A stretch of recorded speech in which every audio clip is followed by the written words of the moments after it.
Hello, everyone. Welcome to this episode of E-Coffee with Experts. I'm your host, Matt Fraser, and on today's show, I have with me Sergio Stephano. He is an accomplished sales and biz dev professional with a degree in business economics from the University of Santa Barbara, where he emphasized on technology management. He is currently the managing director at Adaptia, a boutique SEO marketing and branding agency that consults with a wide range of businesses, including Silicon Valley-based startups, Fortune 500 companies, and local brick-and-mortar businesses on SEO marketing and business development. Sergio, thank you so much for being here. Welcome to the show. Thanks for having me, Matt. Great to be here. Yeah, it's fantastic. So how would your university professors describe you as a student? I think they describe me as challenging the norms at times, definitely passionate at times, and I'll definitely have the odd professor that's definitely seen me not engaged in class. It was hard to keep me engaged, but when I was engaged, it was good stuff. All right, on. What made you want to pursue the path that you took in school? Yeah, I think from a young age, I have been enveloped in tech. My father worked tech through the .com boom and worked in high technology. I've always had an interest for the web and things like that since we grew up during the heyday of the web.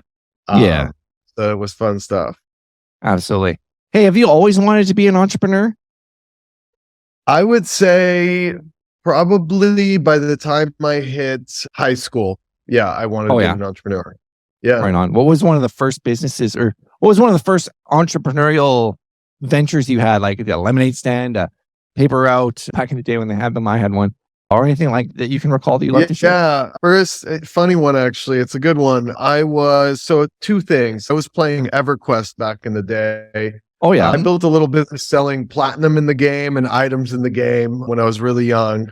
Made a couple grand doing that. And forayed that into eBay and started buying and selling Mickey Mantle signed baseballs. I'd go on eBay, buy them for a couple hundred, sell them for $250. And then I found a memorabilia store. And so I cut a little bit of a bigger deal with them. I bought like 30 of them and sold those. And that was fun. Yeah. So just eBay and some of the old video games. That's amazing. I used to buy stuff from eBay. I haven't been active on eBay for over 10 years. I think they probably deactivated my account. I'd have to look up that old account. Yeah. A lot of baseballs. Can you tell us more about your role as VP of Business Development at SEO Inc. and the impact you made during your time there? Yeah. So those were tough times and good times. Tough times because I had a startup prior to that and raised money for friends and family, lost it all. Kept going with that, but went through a tough place that I think a lot of entrepreneurs go through on their first go. So ended up taking a couple jobs and then, worked my way to SEO Inc., which was one of the most innovative SEO agencies out in San Diego. They've been around for almost 2 decades now, run by Gary Grant there, and learned a lot there. And it was a really exciting journey. It took me from the entrepreneurial route to rolling up my sleeves and just relearning the business, relearning fundamentals of business, and really drove me to what I do today, which is really running SEO campaigns for some of the biggest Fortune 500 companies, a lot of 3 companies, and a variety of clients, and ended up really building up my skill set there, which was really fun. What do you wish you knew then that you know now in regards to the first venture that failed? It wasn't successful. I would say it's interesting because when you do this, when you're an entrepreneur and you're in the business, you think that there's a lot of the people ahead of you that knew everything they were doing. And at the end of the day, as you gain experience, you start to learn that really not everyone knows what they're doing. Most of the times, in fact, they don't. Business is really an iterative process of providing value to the world in a meaningful way and capturing some value for yourself. I think the biggest thing I would say is just do more and act more quickly. So don't second guess yourself so much. It's really just about going through the process and really enjoying the process. Absolutely. Did you ever suffer from the imposter syndrome? What is the imposter syndrome? Actually, I've heard of it, but I don't. Oh, well, you've never suffered from it then. So there you go. You answered my question right there. Don't worry about it. How did you improve the sales activities at SEO Inc? And what strategies did you use to build valuable industry partnerships? There was a handful. I think we did a good job of playing the conference game. We went to a lot of fun conferences, networked with people. Interestingly enough, we did a lot of podcasting, right, around SEO strategies for different years. I think at the core, it was really working with the marketing team internally to create the right inbound marketing strategies. So we did a really good job of making sure that we put out strong content and really good inbound marketing. And then from there, it's just about making a connection with the client, understanding what their needs are of the business, and then scoping a campaign as best we can that is going to work for them. Not just in the short term, but in the long term. So you're thinking of an evergreen campaign then? Yeah, evergreen. And then in some cases, like if it's more of a particular need where maybe they have an in-house team with some capabilities, it's also maybe a 3-month sprint. So running a 3-month quarter campaign, reassessing the need of the business, and then rescoping something. Really just focusing on results and what's the bottom line. Goals of the campaign. From my experience, I've butted heads. I worked in sales, I was in car sales, and then I was the marketing director. And so I understood both parts of the job. But I also had salespeople blaming me for crappy leads when they weren't even following up with the leads and so on and so forth. There's that, the Glenn Ross, the leads are weak. We'd always play that. Yeah. So how did you balance? It sounds like you were able to work strategically with the marketing team. How were you able to, what tactics did you use or approach did you take? Yeah, I think for us, in a way, it was easier just because at our core, we were SEO experts. So we actually did not a lot of outbound digital marketing. We just did core SEO. So making sure that we're ranking for a lot of the evergreen keywords that business owners are going to search for when looking for SEO services. As an example, the keyword SEO services would be a targeted that we would rank number 1 for, and then drive leads through that, and then be able to just the proper SEO campaign to clients. Yeah. And it's also important to match keyword intent and search intent in regards to what people are searching for and coming up with terms that are at the different places where people are at, giving them an entry point in regards to becoming a lead. Did you find any kind of lead magnets? I think there was a couple. We do editorials, so targeted editorials with some different publications, interview style type things. So yeah, there was definitely a variety of items. And then, of course, the old annoying LinkedIn InMail came out, I think, just a few years after that or during those times. We definitely leveraged that. LinkedIn's become a great tool, I think, for everyone. I think every put into it is valuable. Absolutely. I think there's ways to leverage it. There's ways to use it and ways not to use it, but we won't get into that. From a sales perspective, like how did you first venture into sales? What I mean by that is, like, I personally started in restaurants and I learned how to sell food. And then I learned how to sell cars. And I thought it was a lot of fun. The guy that opened me up to it, his name was Bob Brown, and he wrote a book called Bob Brown's Little Brown Book of Restaurant Success. And he taught you how to like actually sell food, not just be an order taker, but actually sell food. And the owners of the restaurant were blown away after I came back from that conference because they saw how high my guest check averages were. Not only were my guest check averages higher, but my tips were higher because people were having a better time. I literally had tables selling a dessert to another table using the tactics that he taught me. But that's not what I want to know. What was your foray into sales, your introduction into first realizing, hey, you can make money at sales. Hey, I could be good at sales, and so on and so forth. Definitely. I think sales for me is a necessity in business, right? I think whether you're an entry-level employee or you're the CEO of a Fortune 500, you are constantly selling. If you're a startup founder, you're selling, right? You're selling a vision both to investors, to key stakeholders. So sales for me came out of a necessity. I like to think of myself as more of a practitioner in the sense that, especially now, I really tend to focus more on strategies and implementation of marketing campaigns for clients. Sales is something that it's a necessity, right? Like you need to sell something in order to run a business. It really grew out of necessity for me, and just understanding that at the end of the day, business at its core, and you watch Shark Tank, you'll read a lot of the different books out there. at its core is its sales, right? I would say sales and marketing, but yeah, both of them go hand in hand. Like sure, yeah, sales and sister. marketing, absolutely, they go hand in hand. Sales, I meant to speak to sales as like a broad term of meaning revenue as well, right? What are the sales goal? Yeah. Was there any key figures or people who influenced you in regards to learning about sales or becoming better at sales? Yeah, I think there was a few books I've read. I think there was a really interesting one by John Paul Getty, believe it or not, published by Playboy. Oh, yeah, wow. That was a good one. How to Be Rich by John. How to Be Rich? Yeah, that's it. So that's a good one. By John Paul Getty. Yep. Getty Museum out in Santa Malibu. Wow. Oh, I'm going to have to read that one. Yeah, that's the first I've ever heard of that book. I'm totally going to read it. It's an old school one. It talks about kind of the story in the trenches, oil business. Wow. Well, I'm going to read it. Thanks so much for sharing that. What do you think is the most critical factor for businesses when it comes to SEO marketing in today's market?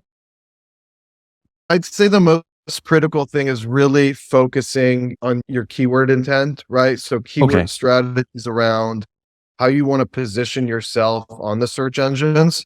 So I think that's number one, because I don't feel like a lot of businesses do a good enough job at both determining their right keyword positioning strategy, but then revisiting that quarterly basis. I'm gut checking it against current rankings. So I'd put that number one. I'd put number two at really just focusing on the basics. SEO, at the end of the game, it's working within Google's algorithm, and Google tells you everything within their interviews, within a lot of their panels, within a lot of the webmaster tools blogs that they put out. I think really just implementing best practices. If I had to focus on two things, it would be content and backlinks. That is really the name of the game in the SEO sphere. It's grown now. And I think from like a content perspective, it's grown. So it's video, right? It's leveraging YouTube. It's leveraging social channels as well, because social signals are now becoming a bigger core part of search. There's an interesting shift happening right now where a lot of the younger generations are using TikTok for search, right? So at the end of the day, for me, SEO just means search engine optimization. Over the last 2 decades, or let's call it a decade and a half, that's really meant optimizing for Google. But I feel like in this next phase, you're looking at a lot of the platform wars that are happening, whether it's on a device level with iOS or down to apps. So TikTok versus Meta versus YouTube. It's really figuring out what channels that you want to target on with the right user and keyword intent, and then really focusing on those kind of resources that you have. What part do you think AI is going to play in the future for SEO?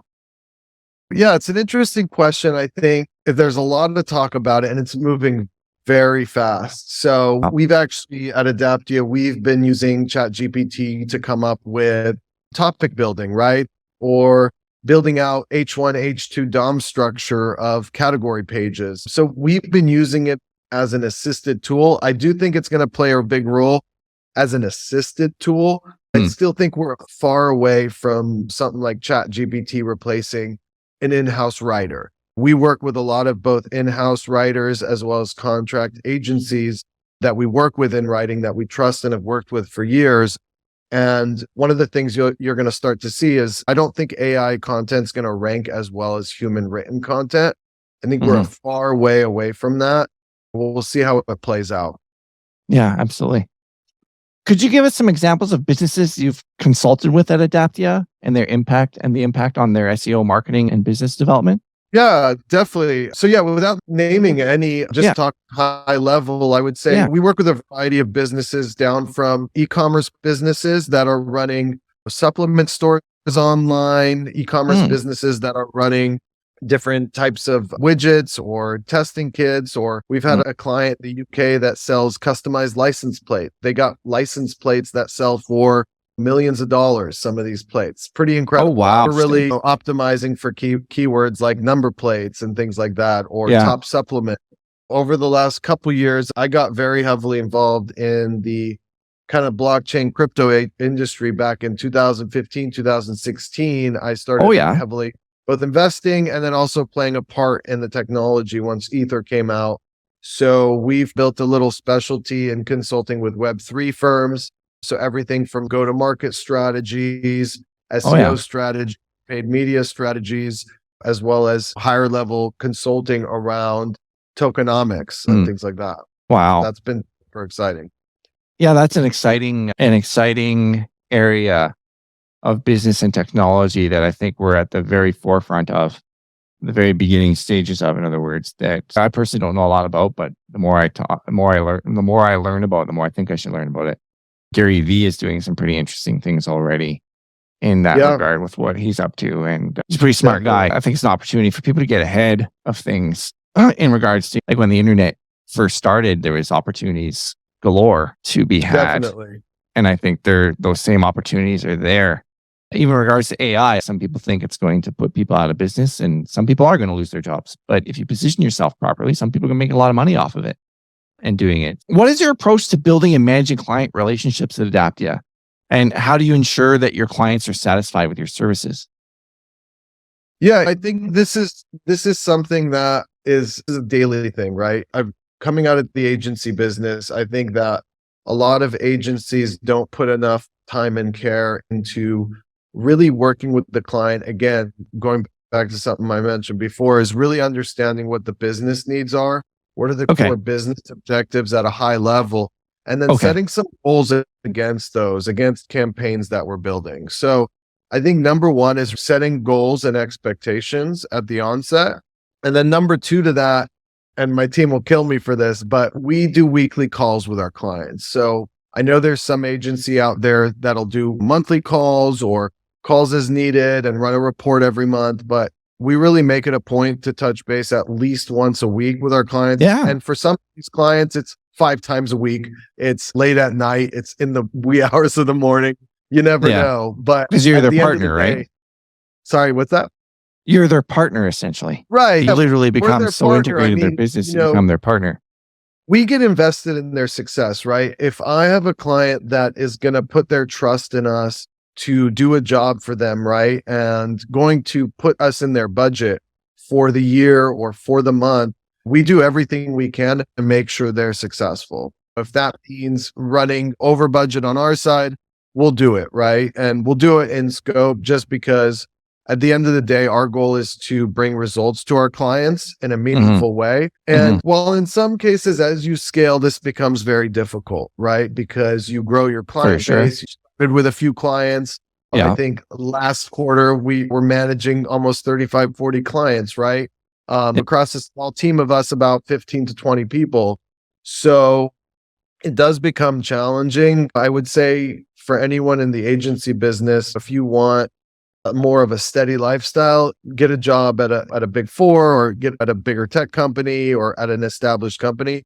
Agency life to me is where you're going to really roll up your sleeves. You're going to learn, you're going to work crazy hours, but you're, at the end of the day, you're going to learn, and you're going to be working on a lot of interesting stuff. I think one of the fun parts of the job is being able to work with many different businesses and business owners with different campaigns and settings and styles. And then also being able to see things from a different lens. We work with a lot of different clients from different walks of life, different types of businesses. And we get learnings that we might learn in one business model that translates to another business model that we might not have gotten if we were just working in that space only.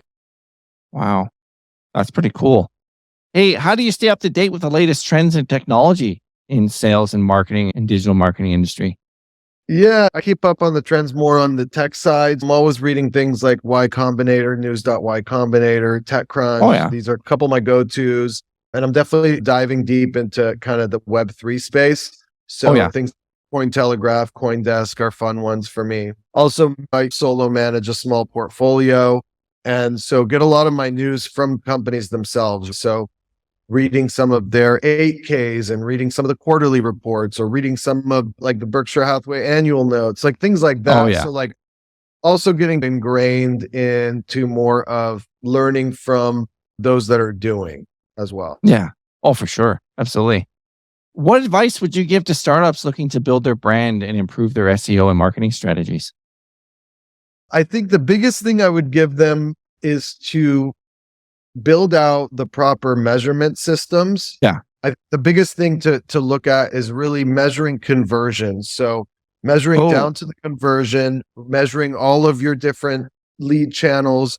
And I think there's this famous quote, it's what gets measured or whatever gets done. Gets managed. Yeah, exactly. For me, it's just setting up those systems. And that's one of the things we do with our clients is every month we'll do reporting where we walk through the reporting with them to help them understand the reporting, help them understand the channels. What's it look like? What do the conversions look like? Where are they coming from?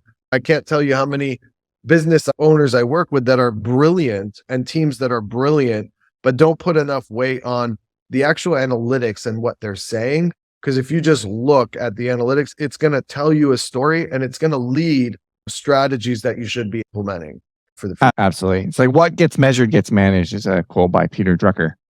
There it is. And you're right. There's so many agencies that not only businesses, but agencies won't name the person. But I met a person who thought that setting up analytics for her clients was simply putting the Google Analytics script on the website. And this person has a very successful agency. And it's so amazing to me how many people ignore analytics and attribution. And it's almost like a friend of mine has a kid who graduated from university and is working for an organization and was telling me about it. And I was asking if they were using UTM links and implementing a UTM strategy and what they were doing to use UTMs. And if the goals and event tracking, all that was set up. And she had no idea. How did they even know?